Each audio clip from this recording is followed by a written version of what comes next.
Good evening po ma'am and good evening classmates. I'm Joanna Marie Malapo and this evening I will discuss the SEAMEO Quality Indicators of Multigrade Instruction in Southeast Asia, year 2012. Now let us know first what SEAMEO means. So it stands for Southeast Asian Ministers of Education Organization. So, Southeast Asian Ministers of Education Organization is a regional intergovernmental organization established in 1965 among governments of Southeast Asian countries to provide regional cooperation in education, science, and culture in the region. And ito po, as an organization, they continue to nurture human capacities and explore the people's fullest potential. And mini-maintain nila yung trabaho nila para magkaroon ng magandang buhay ang mga mag-aaral through providing quality and equity education. So noon po talaga, most of Southeast Asian countries have traditionally provided access to education to remote. And ito pong Asian countries na ito, they implement multigrade instruction hindi po dahil sa gusto lang nila.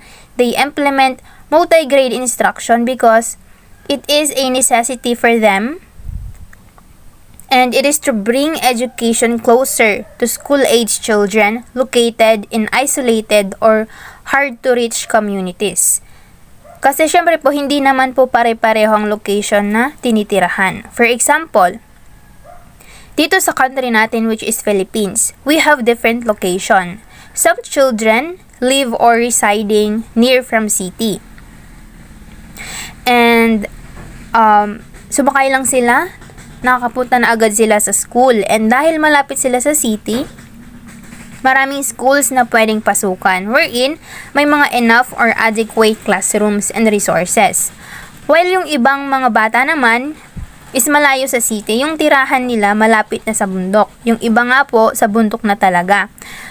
May school naman pero kulang ang mga classrooms, pati teachers. So because of the situation, nagkakaroon ng multigrade classes or multigrade instruction. In order to give all learners opportunity to access education and specifically to learn. At para maiwasan ang pagkakaroon ng klase ng walang teacher, usually pinag-iisa na lang sa isang room ang dalawang grade level. Thus, the lack of educational resources such as classrooms and materials for teaching and learning has further increased the need for this educational delivery approach. Let's come now to quality indicators of multigrade instruction in Southeast Asia based on the year 2012. Bale po dito may encounter natin yung mga quality indicators of multigrade instruction in Southeast Asia, the challenges, and then the suggestions provided by Southeast Asian Ministers of Education Organization.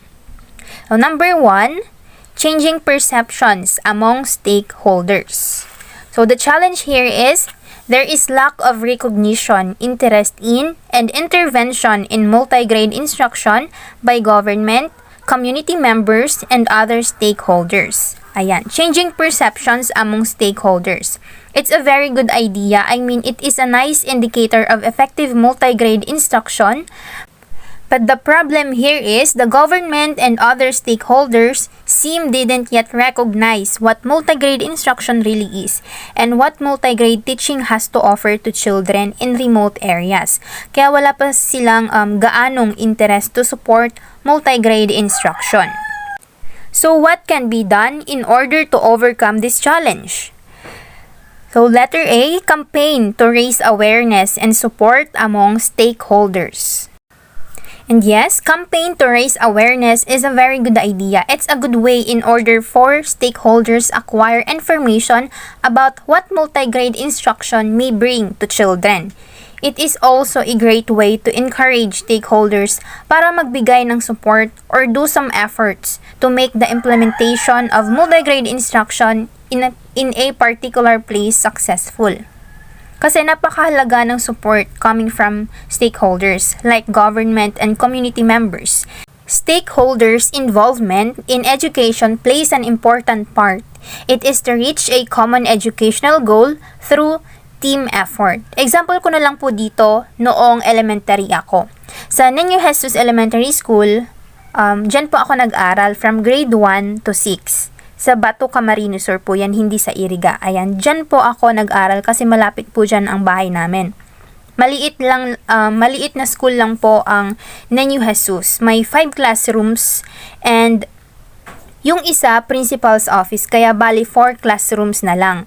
Kaya sa isang room po, combined ang grade 1 and 2, combined din sa isang room ang grade 3 to 4, and combined din ang grade 5 and 6. So, sa isang classroom may 2 grade level. Tapos yung isang classroom pala para sa kinder. Pero ang kagandahan naman po doon, kahit maliit na school lang, grabe ang support ng barangay, yung LGU, and lalong-lalo na po yung mga parents. Every month, may binibigay po sa amin ng mga school supplies and mga storybooks po na mababasa namin para ma-improve yung reading ability namin. And every morning during recess, may pa-feeding din po sa amin. Very active po talaga yung mga parents, kaya kahit maliit na school lang siya, at sa bawat room may 2 grade level, na-encourage po kami as e-learners para mag-aral. Kumbaga may dahilan kami para pumasok araw-araw. So ganun po ka-importante ang support coming from stakeholders. It affect not just the learners and teachers, but it affect the school in a positive way in general. And B, present best practices and the advantages of multigrade teaching with the help of the media. Dito naman po, it is also a good suggestions because through presenting best practices and presenting what are the advantages of multigrade teaching may influence the mind or encourage the stakeholders. So once na malaman nila yung mga best practices sa multigrade teaching, especially magkaroon sila ng kaalaman about the advantages of it, parang mai-enlightened yung isipan nila. So, dapat pala ganito, ganyan gawin natin as parents or as organization. Maging active tayo. We need to take action para maging mabuti yung kalabasan ng pagkatuto ng bawat mag-aaral. So, ganon, they will perform unity to realize every children's dream. Number 2, national and local level management, monitoring, and evaluation. So, ang challenge naman po dito is multigrade schools are not properly considered in strategic planning, monitoring, and assessment. So, what can be done to overcome this challenge? First, consider multigrade classes in educational planning. So, multigrade classes should consider in educational planning because it is an effective way to enable access to primary education in rural and remote areas. Kapag na-consider yung multigrade classes sa educational planning, may increase yung quality of education sa multigrade classrooms. Kasi nabibigyan ng clear direction ng mga multigrade teachers kung ano yung mga strategies na dapat i-implement sa loob ng multigrade classroom. Kumbaga, educational planning is one of the vital components in attaining quality education. Letter B, incorporate multigrade instruction in teacher education curriculum. Why? It is to help teachers align and have the knowledge on how to handle multigrade classes, most especially in order for teachers to equip with the knowledge, skills, attitudes, approaches, and methodologies they require to perform their task effectively in the multigrade classroom. And C, perform daily multigrade monitoring and assessment of instruction. Ayan, it is important to perform daily monitoring and assessment in multigrade so as to ensure quality of education. So this will help the teachers make decisions about curriculum planning, and curriculum will be truly responsive to the individual needs of the student. And D, conduct forums where issues are addressed. So by means of forums, teachers, parents, and other organizations in the community will have an opportunity to share their ideas, opinions, so that the issues or challenges in multigrade teaching will be addressed. And this can be a valuable resource in upholding open lines of communication with the parents and stakeholders, and their participation in school can help identify and solve problems. Let's come now to the third indicator, learning environments and resources. We all know that learning environments and resources are some of the important factors or aspects that needs to consider when it comes to multigrade classes to provide children a meaningful learning. So the challenge here is some multigrade classes lack funds and resources. So these are one of the big problem or challenge that multigrade classes are facing. Kakulangan ng pondo at mga kagamitan in terms of teaching and learning. So what can be done to overcome this challenge? First and foremost, organize partners for the construction and enhancement of environments, buildings, facilities, and materials. So paano? For example, sa enhancement of school environments, pwede ditong magpatawag ng meeting ang school to ask parents and other community members cooperation for the enhancement of the school environments or the school's physical environment, specifically the physical environment of a classroom. Because the way a classroom is set up, right from the accessibility and viability that it offers to the destructibility that it can avoid, the physical environment of a classroom is not something that can be undermined or ignored. Given the fact that a classroom is not all about books, lessons, and classworks, things like the color of walls, the arrangement of tables and chairs, the decoration on the walls, and more alike come together to send an impression to the learners that affects the way they learn. Likewise, to the teaching and learning materials because it provides the necessary resources for teachers to plan and deliver effective instruction and for children to learn. And then, the school can also ask the support and cooperation of the LGU because LGUs do provide funding support and the basic services. And also, facilities are assigned to them include the school buildings. Their participation, particularly in providing funding support, is critical in achieving the EFA targets or education for all. Next, make curricula contextualize and localize.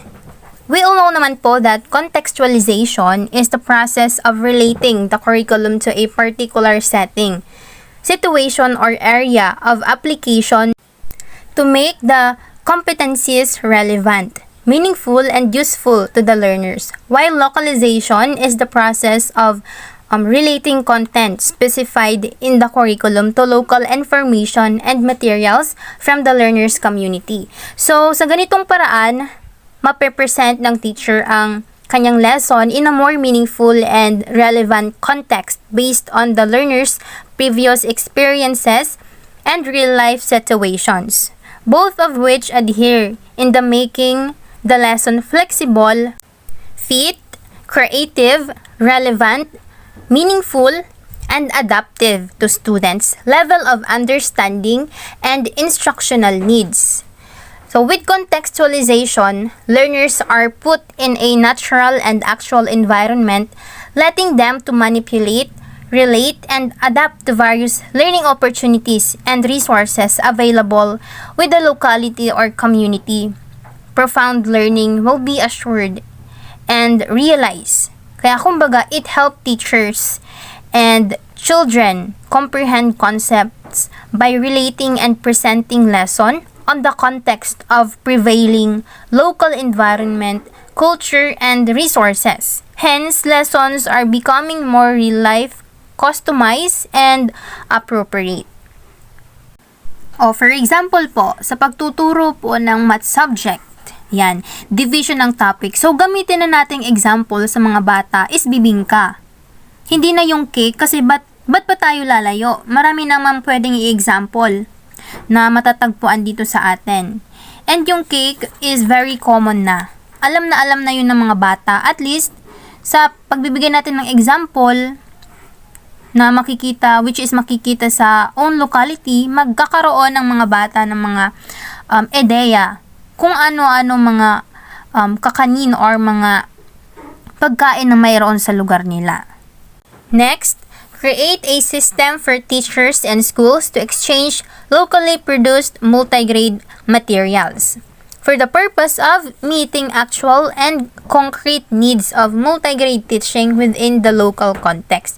And through exchange of locally produced multigrade materials, may nagagamit silang different materials which are appropriate to use in terms of delivering the lessons to multigrade classes. And it also gives teachers the knowledge of creativity, manipulative skills, and critical thinking. Next, encourage the society to support multigrade system. So we encourage the society to support multigrade system because they offer better opportunities for learning that contribute success to the learners. Once na ma-encourage ang society, mas maraming support ang matatanggap. Kapag more ang support, there's a possibility na madagdagan din ang mga resources or materials na magagamit in teaching multigrade.